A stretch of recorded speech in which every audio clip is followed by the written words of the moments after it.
Hi Earth Angels! Kamusta? Welcome back to Pinay Angel Tarot. This reading is a love message for no specific sign. This is for anyone. General love reading. Kaya maaaring mag-resonate o hindi. So, kamusta kayo guys? Comment present para alam kong nanonood kayo. Tingnan natin ang energies connected sa'yo sa love life mo. Okay. By the way, part 2 ito ng reading na ginawa natin kagabi. Connected sa new moon. Aries new moon. Tsaka may solar eclipse din kasi. So, unang card, together. Find joy in the simple pleasures of just being together. Naging masaya naman kayo nitong taong to. Sobra siyang attracted sa'yo. Actually, galit tong person na to kasi nakikita ka niya with someone else. So, itong couple na andito ngayon sa picture, possible ito na may ibang person na involved. Okay? Also, andito yung heartbreak card. Pero isa-isahin natin, guys. Next card is sparks. So, strong yung attraction sa inyo. Okay? Keep the sparks flying. Surprise each other with gestures of love. Heartbreak is a part of the human experience. It will pass. So, ito na nga, yung person mo ay nakikita ka niya with someone else, may bago ka na, nag-move on ka na. Surprise and imperfections. Romantic surprises are on the horizon. Be open to them. Love is a beautiful mess. Embrace its imperfections. Gusto niyang i-repair kung anong meron kayo. Gusto niyang ayusin, gusto niyang ibalik.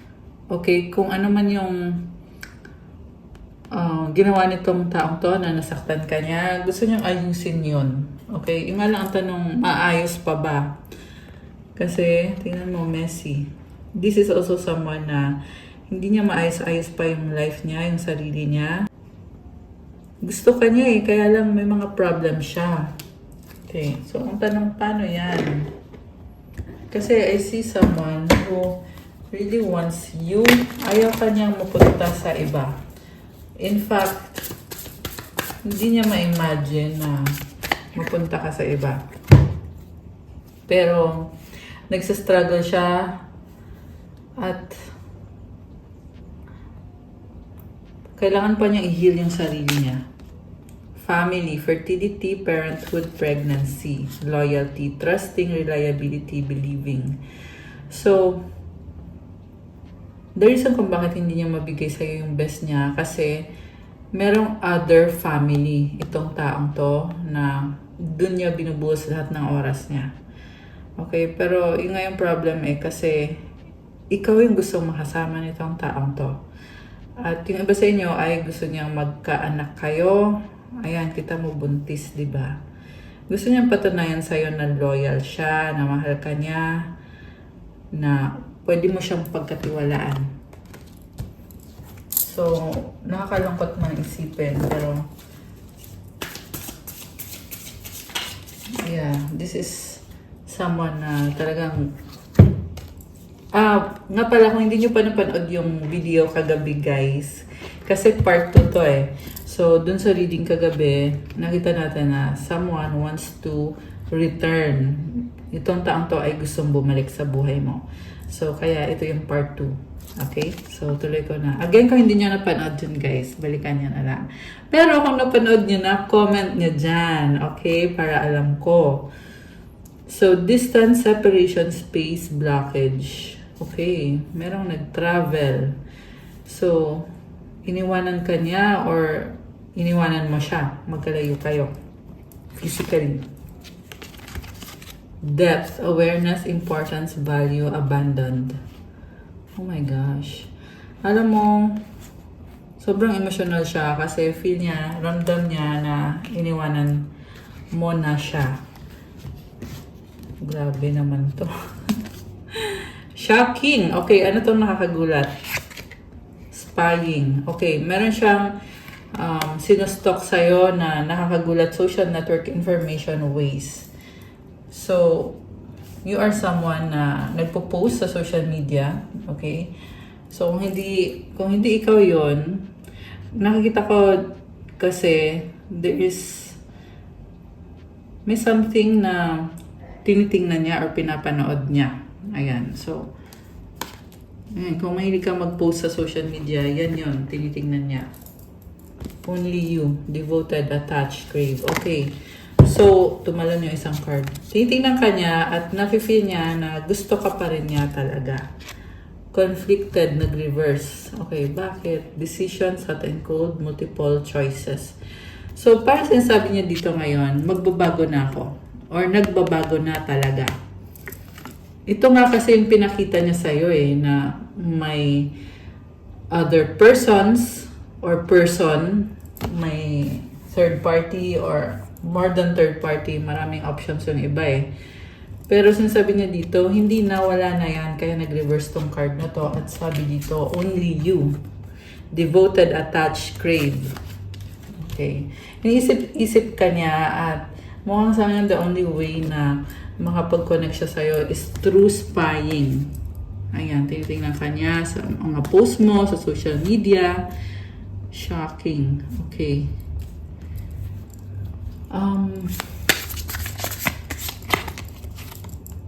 Thinking, missing you, craving, desiring. Merong umiiyak ko. So, this is someone na really sobrang, ayan, abandoned. Tingnan mo, messy. Ito, puro mess. So, kailangan pa niya ayusin yung sarili niya. Parang sinasabi dito na kailangan din niya yung support mo. Yan ay kung may chance pa to. Okay? Remember guys na yung ina-advise dito sa reading, hindi mo kailangan i-take yung mga advice. Kasi sabi ko nga sa inyo, yung iba sa inyo ay pwede pang mag-workout. Yung iba naman ay wala na talaga. Kasi napapansin ko lang na may iba kasi na nagko-comment na iba-iba ng situation So, wag kayong malito. This is just a general reading. Kung gusto nyo na yung specific reading, so private reading, may bayad na kasi pag private reading. So, ganun yon, okay? Kung hindi talaga para sa'yo yung reading, try mo yung ibang video. Ayan, just saying. So, at least alam nyo na yan ngayon. Okay, so, hindi kanya kinakausap Silence, frozen, no words, stone wall. The reason kung bakit hindi siya nagsasalita is dahil hirap siyang i-confront yung sarili niyang mga issues or yung mga bagay na kailangan niyang ayusin sa sarili niya dahil sa trauma, dahil sa sobrang sakit. At itong traumang ito ay galing pa sa childhood niya. Pwede itong issue sa parents niya, kung hindi ba siya minahal ng parents niya or iniwanan siya ng tatay or nanay niya. Kasi, the more kasi na tinatry niyang makipag-ayos sa'yo, the more din na nararamdaman niya yung sakit. Kasi nauungkat bumabalik yung sakit na pinagdaanan niya at pagod na siya, ayaw na niyang mangyari yon. Okay, napakalalim ng pinagdadaanan nitong person na to at this is also someone na hindi niya alam kung paano i-manage yung mga emosyon niya. So, ang masasabi ko lang naman sa person na yan is kulang kasi siya sa focus So, hindi mo actually kasalanan yan kung may mga nangyaring hindi maganda sa kanya. On the other hand, ang ma-advise ko naman sa taong to is mag-focus siya kung ano ba talaga yung mahalaga sa kanya. Mahalaga ba yung pride niya or yung trauma niya? Or mahalaga ba na mag-heal siya at ayusin niya yung sarili niya? Yung kasi yung dapat gawin nitong energy na to, nitong person na to, which is wounded masculine yung nasagat natin dito ngayon. So, this is a masculine na kailangan pa niyang i-heal yung sarili niya. And it's a process. Okay? Hindi siya madali.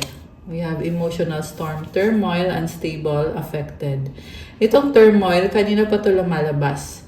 So, hindi siya mapakali Tahimik lang siya, pero ang nakita ko sa kanya, very emotional, di ba? Emotional storm. Ayan, tingnan mo to. So, nakalangkot. Sa totoo lang. Tatawa na lang natin, guys. Pero malangkot siya. Oh, divine masculine yang masculine energy. Ayun, kakasabi ko lang about wounded masculine. So, pag nahinya yung sarili niya, magiging si divine masculine siya. Eventually, this person will be ready to reconnect with you. Karma, consequences, cause and effect, deaths. So, ayan, divine masculine with karma. Ibig sabihin itong karma is kailangan niyang panagutan to. This is something sa sarili niya na aayusin niya. Kasi mga consequences to ng mga naging desisyon niya, ng mga ginawa niya. Okay. Dito pala. Ayan, dyan yan. Nourish yung huling card. Okay. Pero, balik natin yan. Tingnan natin dito. Distracted. Okay. Shuffle ko muna, guys. So, yung karma na card na lumabas dito. Interesting, may nagtanong din kanina, paano daw aalisin yung karma? Alam niyo yung karma kasi, kailangan ayusin yan. Kunyari, may kasunduan kayo ng isang person, pinaasa mo siya, nabuntis mo siya, nagkaanak kayo. So, kailangan niyang matutunan yung lesson niya kung bakit mali yung ginawa niya. Pag natutunan niya yung lesson niya doon, saka matatapos yung tinatawag na karma. Ibig sabihin, hanggat hindi niya natututunan yung lesson niya, kaya siya pinananagutan niya yung karma. Ayan. Alam mo guys, may blockage sa throat chakra itong taong to. Ayan. Kasi nasagap ko yung energy Parang, something about communication, nahihirapan siya. Kaya pati ako dito, nabubulol. Which is nakakatawa, di ba? Okay. Obsession, infatuation, adoration, addiction. So, possible na yung karma niya ay connected dito sa obsession. So, nagkaroon siya ng obsession with women, obsession sa sex. Ayan. Withdrawn, single, lonely, solitary. Stress, turbulence, tension, arguments. Okay, merong mga pag-aaway sa paligid niya. Ayun na nga, so kailangan niyang ayusin yung mga, consequences yan ng mga ginawa niya. Cause and effect, debts.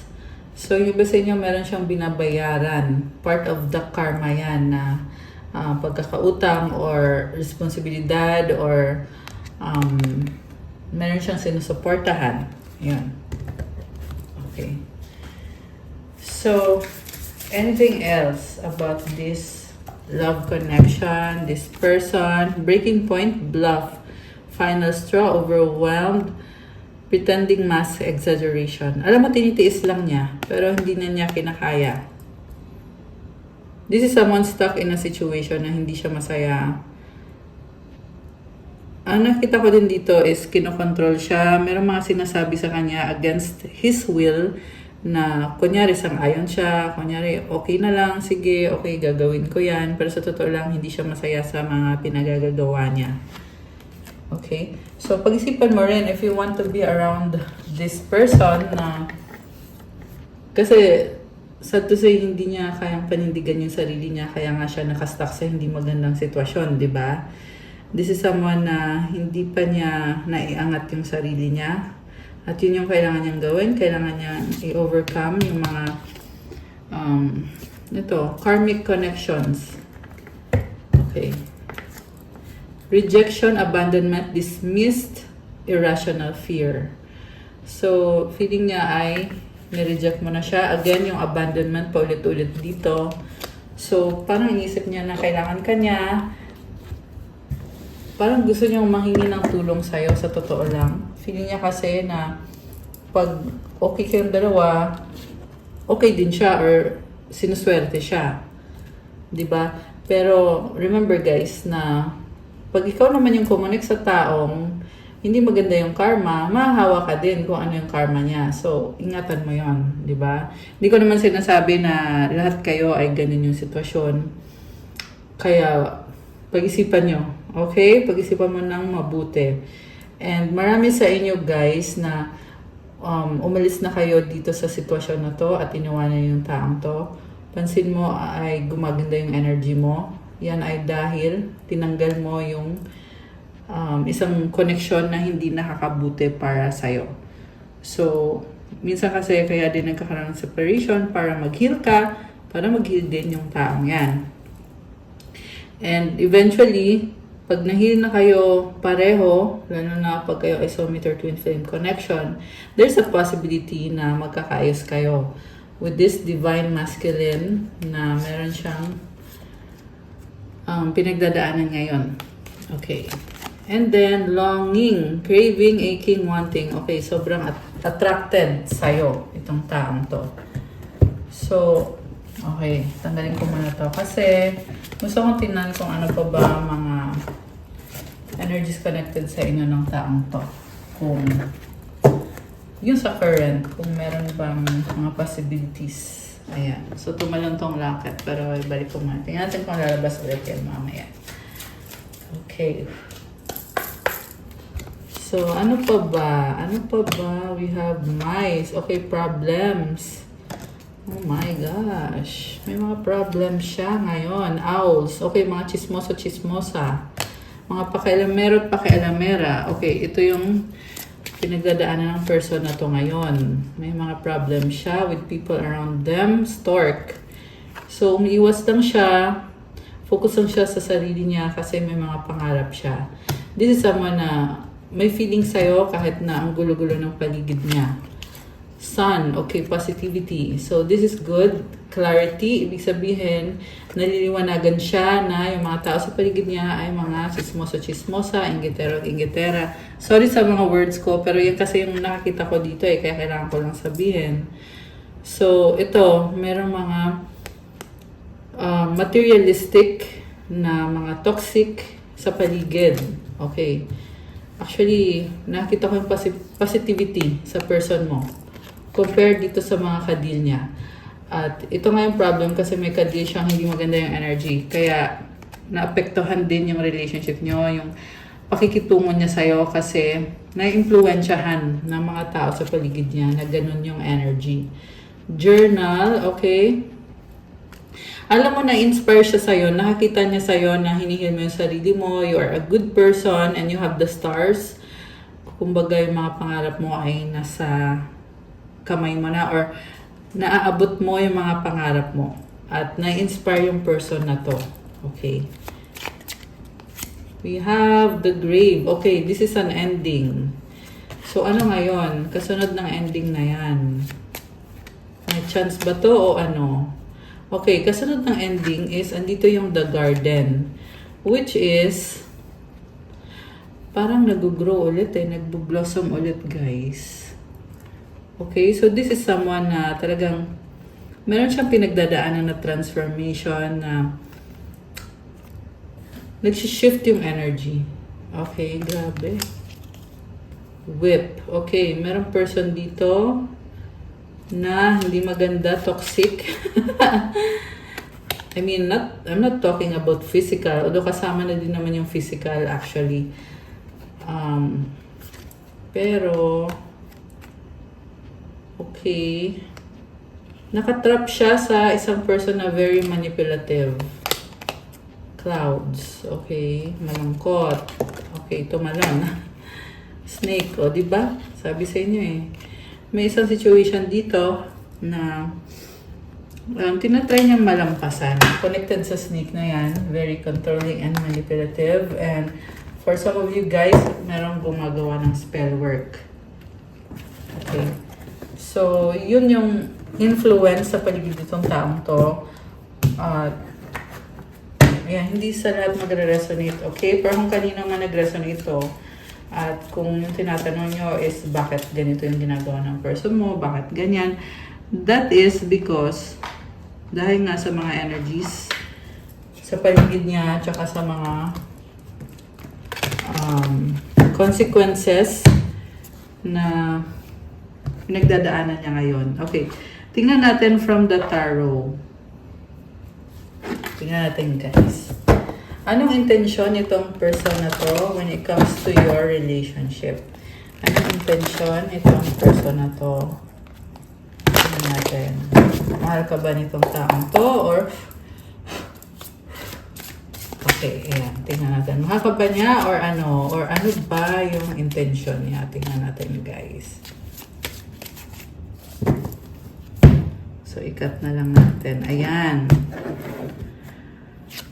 Okay. Oh, wow. 10 of Pentacles, crossed by the 6 of Swords. Okay. Ace of Cups. Oh my gosh, the Devil. King of Swords, the Sun. Teka, may nalaglag. Tabi ko muna to. Kasi nakaharang eh. Okay. Queen of Wands. Oh my gosh. The Star. Wow. Page of Swords. The Emperor. Sa bottom of the deck, overall energy is 7 of Pentacles. So, una sa lahat, nagsustok sa'yo pero hindi naman gumagalaw or hindi siya makapag-desisyon. Nag-iisip siya eh na gusto niya kasi ayusin yung sa connection niyo. Pero takot siya na pag inayos niya to, mapipilitan siyang ayusin yung sarili niya at natatakot siya na pagdaanan lahat ng yan kasi feeling niya hindi siya worthy, feeling niya mahihirapan siya. Alam mo yon, ang dami niyang excuses, dami niyang palusot, guys. So, also, this is someone na strong yung attraction sa inyo. And I'm hearing na, tanggalin ko lang yung nalaglag, ayan. Confession. Okay, someone has to tell you something. So, iniisip niya eh, sasabihin ko ba sa'yo yung gusto mong sabihin kasi gusto ko na magkaayos tayo. Yung nga lang guys, this person is very deceptive. Hindi niya kayang totally mag-open up sa'yo or kung gagawin niya man yun na mag-open up siya sa'yo or mag-confess siya sa'yo. This is because gusto niyang magkaroon ng certain control sa connection niyong dalawa. Pero sa ngayon wala akong nakikitang action kasi natatakot siya at mabagal din siyang magdesisyon. So, iniisip niya kasi na sayang naman yung ininvest niya sa'yo, yung ipinundar niya. Yung iba kasi sa inyo, baka gumastos ng pera sa'yo, itong taong to. Kaya, alam mo, yung ngayon nakakatawa dito sa taong to kasi sabihin natin, gumastos siya ng pera. Pero bakit ka manghihinayang? Kung mahal mo yung tao, ba't mo pa poproblemahin yung perang ginastos mo? 21 angel numbers and 21, 22 and 1, 2, 3 angel numbers on the screen. Grabe sunod-sunod yun Okay, so nakakaloka siya kasi iniisip niya yung perang ginastos niya sa'yo. Mahal ka ba niya o pera lang ba yung iniisip niya? Nakakaloka tong taong to. So, pag-isipan mo ng mabuti. Okay? Pero ganito yung nasagat nating energy ng person na to ngayon. At medyo selfish siya sa kaperahan, lalo na ngayon, at parang kinakapos siya. Feeling niya hindi sapat yung kinikita niya. Possible na may problem sa trabaho. Itong person mo, meron nga. And I'm hearing merong sunod-sunod na financial losses. Okay, sorry kung sino man ang nasagat natin dito, pero yan yung nakita ko eh. Page of Cups, ito, merong energy ng bata. So, this is also someone na, by the way, possible na may anak na to ang taong to or may anak kayo. So, I was saying na this is someone na nagkukunyari siya na kunyari wala lang nangyari, na parang wala kayong problema,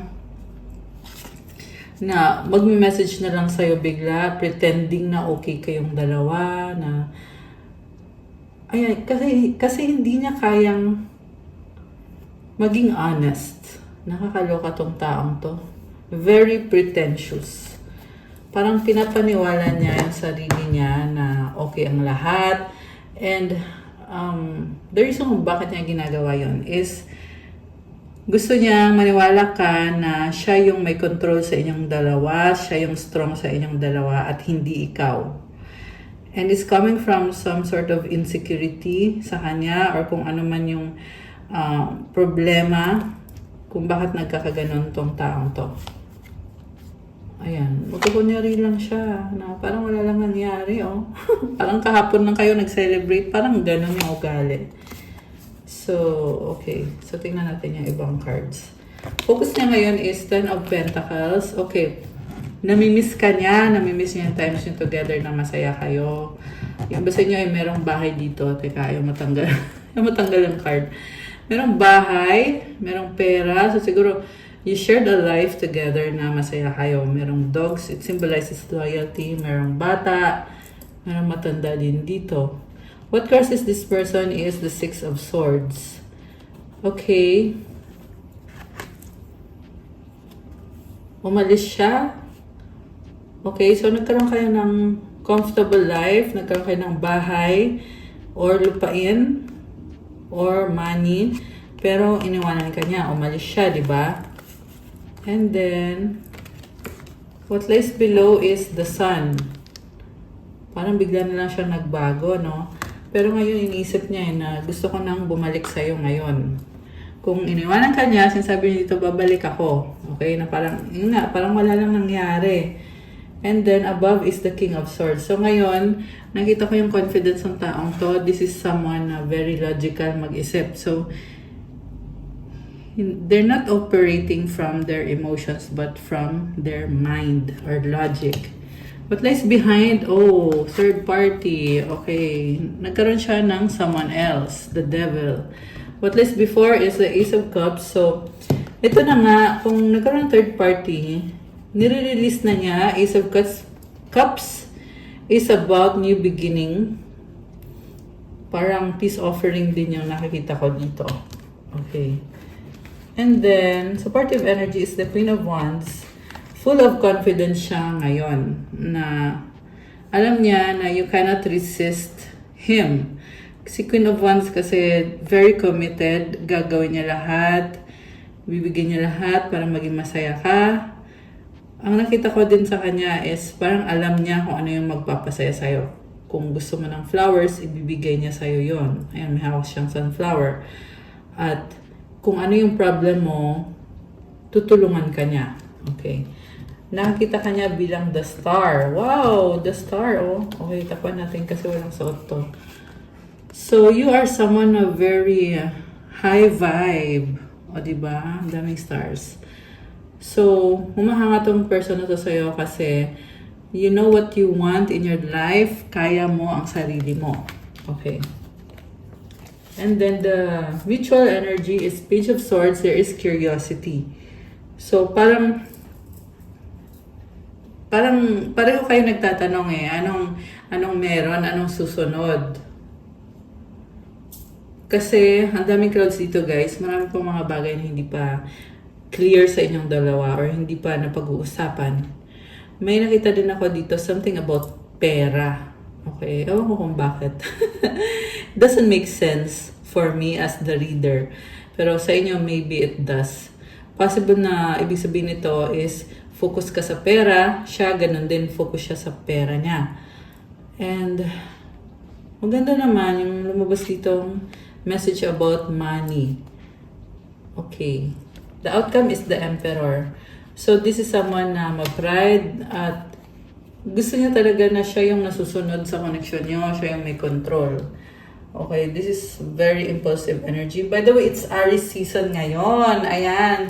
Kung kayo ay Aries, comment nyo kailan ang birthday nyo. Energy ng Aries kasi yan si Emperor. So, gusto kong i-clarify, bakit the star yung energy mo? Okay. Seven of Cups. You may be someone na maraming nakakakita sa'yo or sinastop ka nitong taong to. Ay kasi tumitingin eh.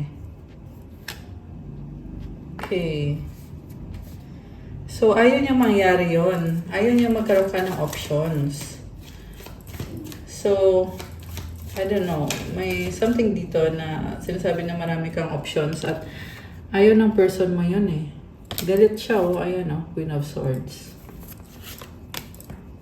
Galit na nalulungkot din. Tinitiis lang niya. Ang nakita ko parang nagkukunyari siya na wala siyang pakialam pero sa totoo lang tinitiis lang niya. Okay, so anong outcome ba dito? Teka, tingnan muna natin. Anong nangyari dun sa third party? So 5 and 5. 5 of Cups and the 5 of Swords.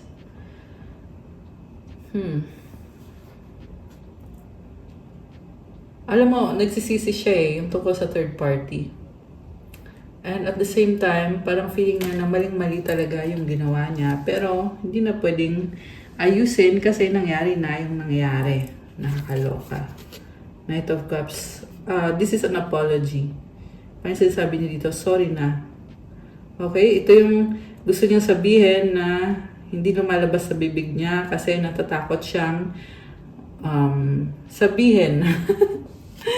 Pero ito yung gusto niyang sabihin, which is gusto niya mag-sorry na nasaktan ka niya. Ace of Wands. Okay, nakita ko dito, gusto pa rin niya mag-sorry sa'yo, pero natatakot siya.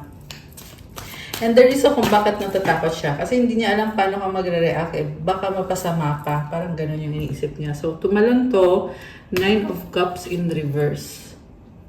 Malungkot, problemado, emotional, death. Oh my gosh. So, alam mo, natatauhan na tong taong to kasi nga nalulungkot siya na hindi kayo okay. Ayan, yan yung sinasabi dito, guys. So, andito din yung Hierophant tsaka King of Wands sa bottom of the deck and the Fool. So, grabe. Hindi ka mabitawan itong taong to. By the way, malakas ang energy dito ng Leo, Fire sign, Aries, Sagittarius, Aquarius, Capricorn, Water sign, Cancer, Pisces, Scorpio, Air signs, Gemini, Libra, Aquarius. Although this can be any sign. May konting earth sign, Capricorn, Taurus, Virgo. Konting air sign, Gemini, Libra, Aquarius. Taurus energy, fire sign, Aries, Leo, Sagittarius. Parang sasabi niya dito, dapat sa kanya ka mapunta, kaya hindi niya kayang punta ka sa iba. Pero, nakikita ko, malaki ang chance na iba yung makakatuluyan mo. Okay? Take it out, resonates. Remember, general reading. Okay? Malaki yung chance na iba yung makakatuluyan mo. Ayan yung sinabi ko. O, tingnan mo to. O, 4 of Wands. Diba? Commitment, 10 of Wands. Merong pag-uusap dito. Okay. So,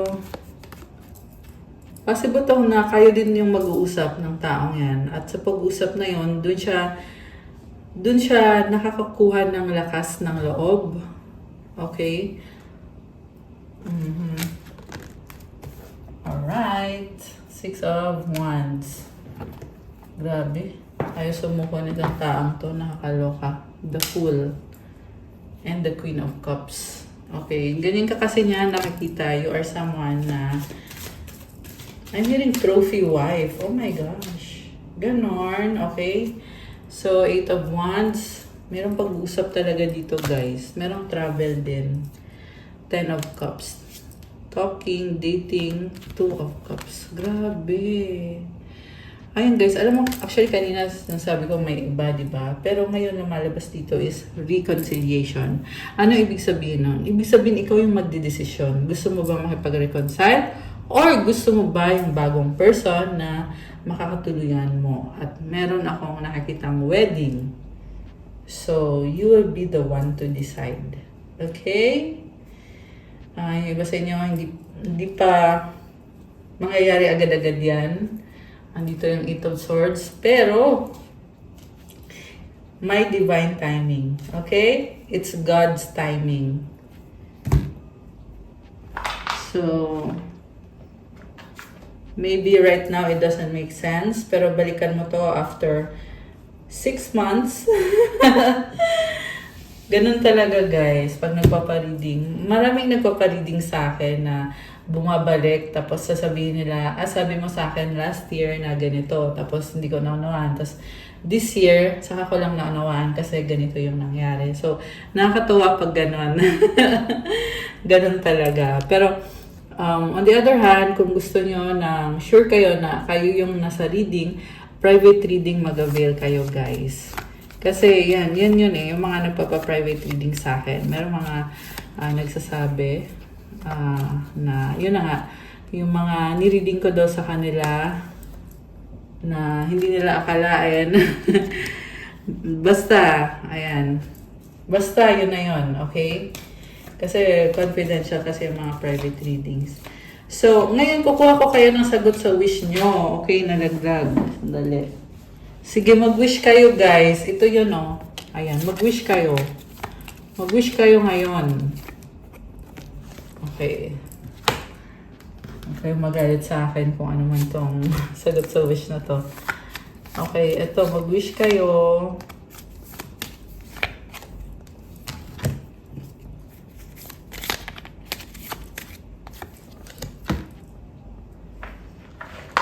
So, ito naman yung advice. Yung advice. At mensahe galing sa universe para sa mga earth angels natin. Okay. Gusto ko din tingnan yung mga wag natin makalimutan. Kuha tayo ng angel numbers. Okay, anong angel numbers ngayon? Oh, 143 preparation. Life is filled with phases. The whisper is telling you to prepare for the unexpected and allow change to pass through with a sense of peace. Oh, wow, there is change. Financial and creative changes are upon you. So, yung changes na to guys is sa finances mo, tsaka yung sa mga daily routines. Also, maraming ganap sa buhay mo. Hayaan mo daw na mangyayari yung mga pagbabago. So, i-comment mo dyan, I allow change to pass through with a sense of peace. I allow change to happen. And I welcome financial and creative changes. Affirmation, my dreams and desires are coming to fruition, bringing change that I welcome with an open mind and open heart. So, comment, my dreams and desires are coming true to claim this beautiful energy. O, diba? Nangyayari na yung mga pinapangarap mo. So, go with the flow kasi may transformation na pinagdadaanan mo ngayon. 1818 optimism. Successful manifestation of your abundance is near. Higher levels of optimism are needed as new abundant beginnings are on the horizon. Brighter days always come after the darkest of nights. Alam mo, hindi din basta-basta yung pinagdadaanan mo. Kaya dumating ka sa point na finally, si universe na mismo nagsasabi, ito na, ibibigay ko na yung minamanifest mo. Kaya i-claim nyo tong energy na to, guys. Comment, claim successful manifestation. And remember, be optimistic. Kasi you earned this. So, ibig sabihin, alagaan mo yung blessing na to. So, comment, claim optimism. Affirmation, everything is in perfect order as I enter into this next chapter of my journey and connect to the abundance that is near. Oh my gosh! Comment, claim abundance. Sabi sa'yo eh. My next chapter. So, everything is in perfect order. I-comment nyo dyan and comment, claim abundance. I love that. So, ngayon bubuksan na natin ang sagot sa wish nyo. Ang tanong, ready ka na ba? Nabuksan natin ang sagot sa wish mo. Comment ready now at bubuksan natin to. Ayan, may pa-stars pa tayo, di ba? May pa-stars! Ayan, comment ready! So, buksan na natin. Okay, ang sagot sa wish mo ay... Yes! Oh my gosh!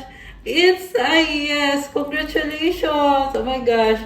Parang ilang araw na sunod-sunod yung yes, no? Ilang araw na ba? Yeah, yung last na love message, yes din yun eh. And now, here is another yes. At kung kailan mangyayari ang wish mo, perfect time. Oh my gosh, ito din kagabi. Ito din, perfect timing. At ang advice para sa'yo, trust. Oh, wow, guys. So, tingnan mo to, ang ganda, oh. Glowing. So, andito si Jesus, oh. And also, Divine Mother. Grabe. I love this for you. Comment, claim perfect timing. Comment, I trust the universe. And comment, my wish is granted. Ayan, nag-yes na guys. I-claim nyo tong napakagandang energy na to. At kung sino man tong nag-resonate dito, comment, claim perfect timing. So, buksan natin yung advice. Oh, positivity. If you can find even one thing to be grateful for, it will restore you to the light. Please, dear God, let me always feel gratitude for something, even a tiny thing, in even the hardest situations. Alam mo yung positivity, nagdadala ng more positivity pa. So, kung may mga part ng life mo na tinatry mo ayusin ngayon, be grateful sa mga blessings kasi ibuboost yung energy mo. Gumaganda lalo yung aura mo. So, be grateful. Comment mo dyan, I am grateful for all the blessings big and small blessings. Comment, claim positivity. And comment, please God, let me always feel gratitude. Kasi i-restore ka ni God sa liwanag. Ibig sabihin guys, may time talaga na kailangan mong, well, lagi naman talaga, every day, you really have to pray, di ba? And this, for some of you guys, you have to pray a lot. Kung marami kayong, alam mo na, kung marami kayong inaayos sa sarili nyo or sa life nyo. So, ayan. Ibabalik ka daw, i-restore ka daw sa light. Okay, I love that. So, the last card is, I choose love no matter what. Oh my gosh. So, grabe. I'm feeling na nagbubukas yung heart chakra mo. Okay, kaya ganon. Kaya, choose love daw sabi Ayan. Okay, guys. Ayan, kung paano man nag-resonate sa inyo to, comment nyo dyan, share nyo dyan. So, that's all for our love message for today. Thank you for watching. Please like the video, comment kung nag-resonate ba, or kung nagustuhan nyo ba yung reading. And subscribe and hit the notification bell. Kung kailangan nyo ng gabay, pwede kayong magpa-private reading. Message lang kayo sa Viber or sa WhatsApp. Siyempre may bayad yon kasi ikaw mismo yung i-reading. At mas mabilis pag dun kayo nag-message sa Viber or sa WhatsApp. Kasi, ayan, may iba kasi na nag-message sa email or sa Facebook or Instagram. But the best way really for me is sa Viber or sa WhatsApp na lang. Okay? Thank you, Earth Angels. I love you guys. Also, check out my Instagram for the crystal bracelets. Natutulong sa'yo para gumanda yung aura mo at mas lalo mo ma-attract yung mga manifestation mo kasi itong mga crystals na to ay napakaganda ng quality at iba-iba. Kaya iba-iba din yung benefits at nilalagyan ko ng mga special prayers and mantras. So, tingnan nyo na lang sa Instagram ko at pa-follow na din po. Thank you. I love you guys. Have a good day or night kung kailan nyo mapanood to. God bless you all. Stay safe and see you again soon. Bye!